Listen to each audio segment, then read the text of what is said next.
열왕기하 16장 1절부터 4절 다 같이 합독하겠습니다. 오늘은 유다 왕 아하스에 대해서 나누겠습니다. 어저께 우리가 므나헴 왕에 대해서 이야기를 나눴습니다. 자, 므나헴 왕은 자기가 왕이 될 수 있는 순번도 아니고 그런 자질도 되지 않았지만 무력을 이용해서 군사를 이용해서 왕권을 찬탈을 했습니다. 자, 그리고 자기 국내에 있는 수많은 사람들을 괴롭히고 힘들게 하고, 그리고 아수르라는 적이 쳐들어왔을 때 그렇게 군사를 사용하기 좋아하고 무력을 사용하기 좋아했던 므나헴 왕은 앞장서서 담대하게 싸우지 못하고 오히려 비겁하게 자기 국내에 있는 부자들을 강탈해서 은 1000달란트를 아수르 왕이었던 불에게 갖다 바치고 말았습니다. 자, 그럼에도 불구하고 국내에 있는 사람들한테는 한없이 무자비했습니다. 죽였습니다. 자기를 반대하는 딥사성 사람들을 쳐들어가서 문을 열지 않는다고 그래서 거기 있는 사람들을 죽이고, 심지어 아이벤 임산부도 죽이고 아기도 죽이는 무자비한 일을 저질렀습니다.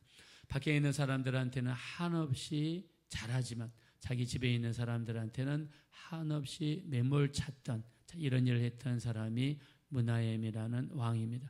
자, 그의 나라도 오래가지 못하고 결국에는 막을 내리게 되었습니다.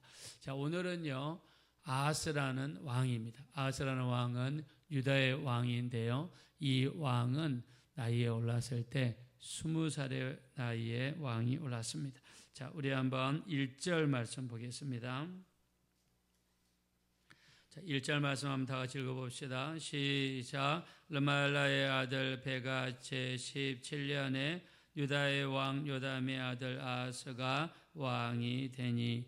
자, 아하스는 남쪽 유다의 왕입니다. 자, 그리고 왕이 오른 나이가 20살이고요. 그리고 16년 동안 다스립니다. 2절 한번 보겠습니다. 2절 시작. 아하스가 왕이 될 때에 나이가 20세라 예루살렘에서 16년간 다스렸으나 그의 조상 다윗과 같이 아니하여 하나님 여호와께서 보시기에 정직히 행하지 아니하고. 자, 20살의 왕위에 올랐습니다. 20살이면 정말 어린 아이죠. 자, 근데 이때 당시에 아람 제국이 지고 아수르라는 나라가 새롭게 떠오르고 있었습니다. 그래서 신물물은 아수르에, 또 보고 배울 것이 아수르에 있었습니다. 자, 20살에 오르다 보니까 이렇게 패션이라든가 트렌드에 민감한 나이죠. 자, 그래서 아수르를 따라가고 아수르가 하는 대로 본받고 아수르가 하는 대로 채용하고, 자, 이런 일을 했습니다. 당시 아수르에서는요, 자기들이 섬기는 신이 있는데 그 신에게 자기 자식을 그대로 불에 바쳤습니다. 인신제사를 드렸습니다. 자, 왜 아수르가 인신제사를 드렸을까요? 더 복받게 해달라고, 잘되게 해달라고 어떤 그런 염원을 담아가지고 자기 자식을 인신제사로 드렸습니다. 자, 그러나 성경에서는 자식을 인신제사로 드리는 것을 금하고 있습니다. 인신제사를 드릴 때 불을 피워놓고 불 가운데로 자식들을 지나가게 만들었습니다. 자, 어떤 일을 했는지 한번 보겠습니다. 3절 한번 보겠습니다. 3절 다 같이 읽겠습니다. 시작. 이스라엘의 여러 왕의 길로 행하며 또 여호와께서 이스라엘 자손 앞에서 쫓아내신 이방 사람의 가정한 일을 따라 자기 아들을 불 가운데로 지나가게 하며. 자, 자기 아들을 불 가운데로 지나가게 했다. 이거 아수르 풍습입니다. 자기가 가장 아끼는 아들을 불 가운데로 지나가게 하거나 자기가 섬기는 신에게 인신제사를 드리면서 복을 빌고 잘되게 해달라고 기도하고 이런 일을 했던 거죠. 아하스 왕은 하나님의 말씀이 있었지만 하나님 말씀은 따르지 않았습니다. 자기 생각을 따라, 트렌드를 따라, 또 어떻게 하는 것이 지금 사람들이 잘하는 것인지 사람들을 따라 행동했어요. 자, 그렇다고 해서 잘 됐을까요? 아닙니다. 자, 우리 한번 5절 말씀을 한번 보겠습니다. 5절 말씀 시작. 이때 아람의 왕 르신과 이스라엘의 왕 르말라의 아들 베가가 예루살렘에 올라와서 싸우려 하되 아하스를 에워쌌으나 능히 이기지 못하니라. 자, 아람의 왕과 이스라엘 왕이 서로 합동해서 쳐들어왔습니다. 자, 그들의 자식을 바치면서 안녕을 기원하고 평화를 기원했지만 안타깝게도 적들이 연합으로 해서 쳐들어왔습니다. 자, 근데 이 전쟁이 쉽게 끝나지 않습니다. 계속해서 전쟁이 이어집니다. 자, 그러니까 유다 왕 아하스는요, 전쟁을 끝내기 위해서 아수르 왕을 찾아가서 도움을 요청합니다. 자, 도움을 요청할 때 얼마나 많은 예물을 드리는지 한번 보실까요? 자, 우리 한번 먼저 7절 한번 보겠습니다. 7절 시작. 아하스가 아수르 왕 디글라필레셀에게 사자를 보내 이르되 나는 왕의 신복이요 왕의 아들이라. 이제 아람 왕과 이스라엘 왕이 나를 치니 청하건대 올라와 그 손에서 나를 구원하소서 하고. 자, 아하스가 아수르 왕, 강대국이었던 아수르 왕을 찾아가서 이렇게 이야기하죠. 나는 왕의 신복입니다. 그리고 왕의 아들입니다.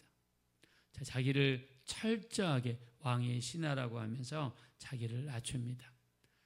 아주 강한 사대주의 사상이죠. 자, 그러면서 나를 도와주십시오 라고 이야기하면서 예물을 드리죠. 자, 예물 한번 보겠습니다. 8절 보겠습니다.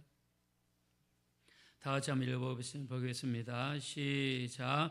아하스가 여호와의 성전과 왕궁 곳간에 있는 은금을 내어다가 아수르 왕에게 예물로 보냈더니. 네, 아수르 왕에게 성전에 있는 모든 은금과 왕궁 곳간에 있는 은금을 아수르 왕에게 예물로 보냈습니다. 심지어 하나님의 성전에 있는 여호와 성전에 있는 은과 금을 갖다가 아수르 왕에게 바쳤어요. 우리를 대신해서 와가지고 좀 싸워주십시오. 우리를 쳐들어왔던 아람이라는 나라와 이스라엘을 물리쳐 주십시오 하면서 간절히 부탁을 합니다. 자, 그러니까 아수르 왕이 쳐들어와서 아람과 그리고 이스라엘을 쳐가지고 물리쳐 줍니다. 그래서 돈을 주고 용병을 사서 그리고 아수르 왕에게 나는 당신의 신복입니다. 나는 당신의 아들입니다 라고 하면서 갖가지 사탕발림의 말로서 아수르 왕의 마음을 샀던 이런 사람이 아하스입니다. 자, 이제 전쟁을 이기게 해주셨고 또 적들도 물러갔고 했으니까 이제 직접 아수르까지 찾아가가지고 인사를 해야 되겠죠. 그래서 남쪽 유다의 왕이었던 아하스가 바로 아수르 왕을 찾아가서 인사를 드립니다. 자, 인사하러 한번 갑니다. 우리 한번 10절. 자, 10절 한번 다 같이 한번 보겠습니다. 시작. 아하스 왕이 아수르의 왕 디글라필레셀을 만나러 다메섹에 갔다가 거기에 있는 제단을 보고 아하스 왕이 그 제단의 모든 구조와 제도의 양식을 그려 제사장 우리야에게 보냈더니. 자, 이 아하스라는 왕이 아수르를 가니까 거기에 아수르라는 나라가 섬기는 신이 있고 또 그 신전이 있고 또 그 신에게 제사를 드리는 제단이 있단 말이에요. 그 제단의 구조를 보니까 너무 보기가 좋아요. 너무 이렇게 효율적이고 보기가 좋단 말입니다. 그럼에도 성경에서는 하나님을 섬기는 제단에 대한 규모와 양식을 하나님은 모세를 통해서 너무 자세하게 이야기했어요. 제단을 만들 때 어떻게 해야 된다는 것을 하나님께서는 모세에게 이미 이야기를 했고 그 제단을 오랫동안 사용해 왔고 그 제단, 번제단에서 하나님께 제물을 드렸고 기름은 밖으로 빼야 되고 그리고 어떤 제물은 불에 태워야 되고 어떤 제물은 피만 빼야 되고 하나님께서 구체적인 양식을 이미 이야기했습니다. 오랫동안 사용했기 때문에 냄새가 날 수 있어요. 오랫동안 사용했기 때문에 기름이 많이 묻어 있을 수 있어요. 왜냐하면 기름을 많이 떼니까. 재물을 많이 태우니까는 밑에 재가 굉장히 많이 쌓여 있을 수 있고 지저분할 수 있어요. 그렇다고 그래서 제단을 버리면 되나요? 제단을 버리면 안 되죠. 내가 문물이 더 발달한 아수르를 가보니까 거기 제단은 너무 깨끗하고 신식이고 구조도 좋아요. 근데 그거는 이방신에게 제사하는 거고 우상에게 제사하는 거고 하나님이 명하신 제단이 아닌 거예요. 근데 아수라는 사람은요, 가서 보니까 아수르의 제단이 더 좋아 보이고 아수르가 섬기는 신의 신전이 더 좋아 보이고, 그래서 하나님을 섬기는 제사장 우리아를 불러가지고 그 사람에게 이 제단 구조를 그대로 설명을 해서 이거를 그대로 예루살렘에 가지고 와서 예루살렘에 새로운 제단을 만들게 했습니다. 무서운 일이죠. 자, 우리 한번 말씀 보겠습니다. 14절입니다. 자, 14절 한번 다 같이 한번 읽어봅시다. 먼저 11절 한번 보겠습니다. 11절 시작. 아하스 왕이 다메섹에서 돌아오기 전에 제사장 우리야가 아하스 왕이 다메섹에서 보낸 대로 모두 행하여 제사장 우리야가 제단을 만든지라. 이 제단은 하나님의 제단이 아닙니다. 이방 신전에서 쓰던 제단입니다. 하나님께서 모세에게 명령하신 그런 제단이 아니에요. 고가 어떻고 광이 어떻고 높이가 어떻고 넓이가 어떻고 또 거기 들어가는 잣나무라든가 놋제단이라든가 이런 것이 아닙니다. 자, 그리고 하나님의 제단을 어떻게 하느냐? 한쪽으로 치워버립니다. 자, 우리 한번 14절입니다. 자, 14절 한번 다 같이 한번 읽어봅시다. 시작. 또 여호와의 앞 곧 성전 앞에 있는 놋제단을 새 제단과 여호와의 성전 사이에서 옮겨다가 그 제단 북쪽에 그것을 두니라. 아멘. 자, 북쪽은요, 그렇게 환영받는 장소가 아닙니다. 하나님의 성전과 성막은 동쪽을 향해서 위치를 하죠. 북쪽은 동쪽의 쫙 뒤편이죠. 자, 거기에다가 제단을 옮겼습니다. 자, 하나님의 제단을 북쪽에 뒀다는 것은 그냥 하나님의 제단을 완전히 제껴버리고 그리고 새롭게 만든 제단을 하나님의 성전에 두고 그리고 우상을 섬기고 우상의 신전에서 제사하고 이런 무서운 일을 했습니다. 이 하나님의 제단을 저 북쪽에 줬다는 것은요, 그동안 하나님을 우리 마음 중심에 모셨던 그 신앙을 이제는 우리 중심에 하나님이 들어가는 것이 아니라 이방 신이 들어가고 세상이 들어가고 세상 욕심이 들어갔다는 것을 상징합니다. 우리가 처음에는 예수 믿을 때 얼마나 열심히 예수님을 우리 마음에 모시고 우리 주님만 생각하고 주님 뜻대로 살았는지 몰라요. 근데 시간이 가면서 세상이 우리 마음속에 들어오고 욕심이 우리 마음속에 들어오고 또 그전에는 하나님 말씀대로 살기 위해서 몸부림치는 그런 삶을 살았는데 이제는 우리 심령 속에 다른 것들이 들어오면서 주님에 대해서 소홀해지는 그런 신앙이 되기가 쉽습니다. 자, 그래서 우리 갈라디아서 2장 20절 이렇게 이야기하죠. 내가 그리스도와 함께 십자가에 못 박혔나니 그런즉 이제는 내가 산 것이 아니요 오직 내 안에 그리스도께서 사신 것이라. 이제 내가 육체 가운데 사는 것은 나를 사랑하사 나를 위하여 자기 자신을 버리신 하나님의 아들을 믿는 믿음 안에서 사는 것이니라 라고 말씀했습니다. 자, 우리는 중심에 오직 예수님이 우리 주인입니다. 예수님만을 우리 주인으로 모시고 살았어요. 근데 시간이 가면서 그 주님이 점점 힘이기 시작합니다. 어느덧 세상이 들어오고 욕심이 들어오고 또 세상에 대한 소원이 들어오고 여러 가지 것들이 우리 마음속에 들어오면서 그동안 중심에 모셨던 우리 예수님이 옆으로 비껴가는 경우가 너무나 많습니다. 우리 일주일 중에서 주일은 일주일의 시작입니다.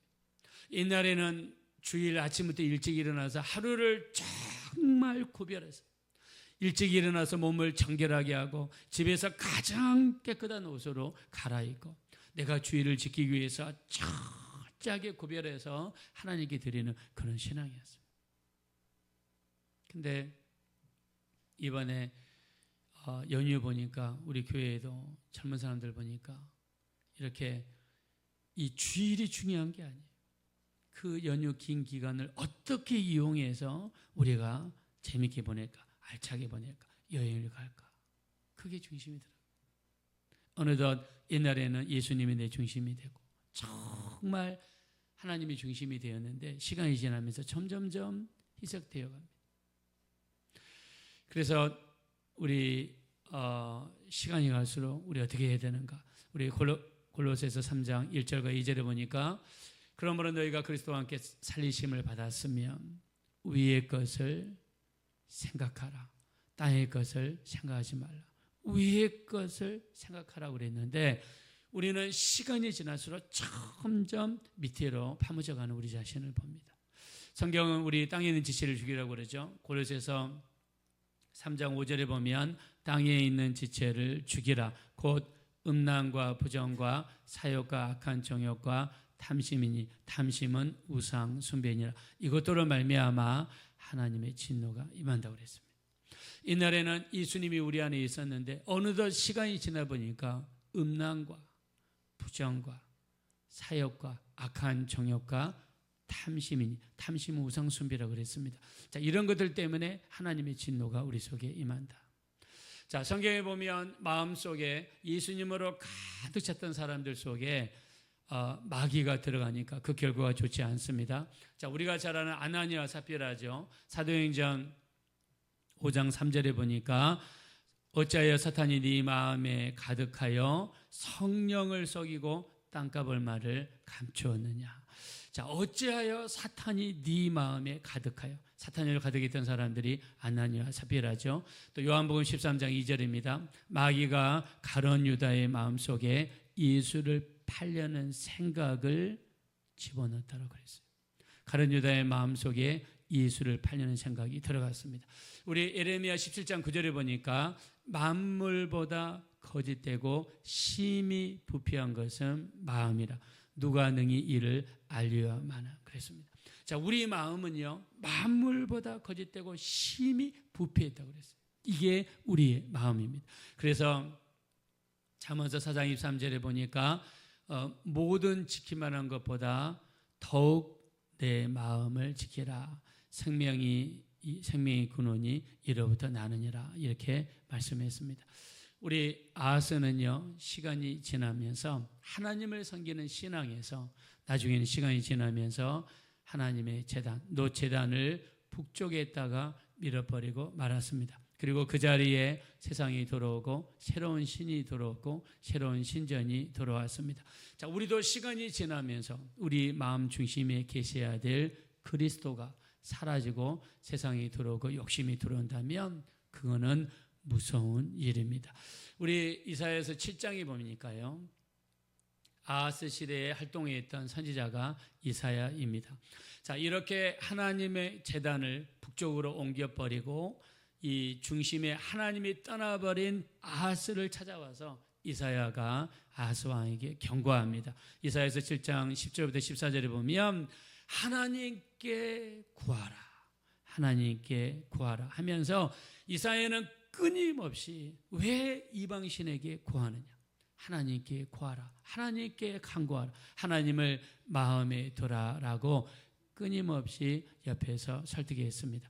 우리도 이 세상에 살면서 수많은 것들을 보면서 들을 수는 있으나 우리 마음의 자물쇠를 철저하게 잠그고 오직 예수님만이 우리 중심에 모셔서 주님 뜻대로, 주님 이끄시는 대로 우리 주님께만 구하고 간구할 수 있는 복된 여러분의 삶이 되어지시기를 예수님의 이름으로 축원합니다. 이 시간 우리 기도할 때, 우리 마지막 때 우리가 이 세상에서 수많은 것들을 볼 수 있습니다. 보고 들을 수 있지만 마음의 자물쇠를 철저하게 잠그게 도와주십시오. 세상에 들어오지 못하게 하시고 세상의 욕심과 세상의 모든 유혹들이 우리 마음속에 들어오지 못하게 하시고 예수님만을 우리 마음속에 온전히 모시며 살아갈 수 있는 우리가 되게 도와주십시오. 우리 합심으로 간절히 기도하겠습니다. 허락하시고 잡으라시 하나님, 진심으로 감사합니다. 오늘도 우리를 불러주시고 하나님 앞에 나와 예배할 수 있도록, 기도할 수 있도록 인도하여 주심을 감사합니다. 우리가 이 마지막 때 살면서 우리가 세상 것을 들으며 세상 것을 보며 듣습니다. 우리 하나님, 우리를 도와주십시오. 우리를 불쌍히 여겨주십시오. 우리를 긍휼히 여겨주십시오. 마음의 자물쇠를 굳건하게 채우게 도와주십시오. 아하스라는 왕이 이 땅에 살면서 이방 신들 친절을 보고 세상의 문물을 보고 그것들을 채용하고 받아들이며 그것에 빠지고 말았습니다. 우리 하나님, 우리를 불쌍히 여겨주셔서 예수님만을 바라보게 하시고 예수님만을 의지하게 도와주시고 주님만을 바라볼 수 있는 우리가 되게 도와주십시오. 예수님을 우리 중심에 모시게 하시고 예수님을 우리 중심에 모실 수 있는 우리가 될 수 있도록 우리 하나님 인도하여 주십시오. 주님의 피를 의지합니다. 주님의 보혈을 의지합니다. 예수님의 피를 의지합니다. 우리 하나님, 우리 마음속에 예수님보다 더 사랑하는 것이 없게 하시고 예수님보다 더 귀한 것이 없게 하시고 예수님보다 더 사랑하는 것이 없게 하시고 예수님 온전히 따라갈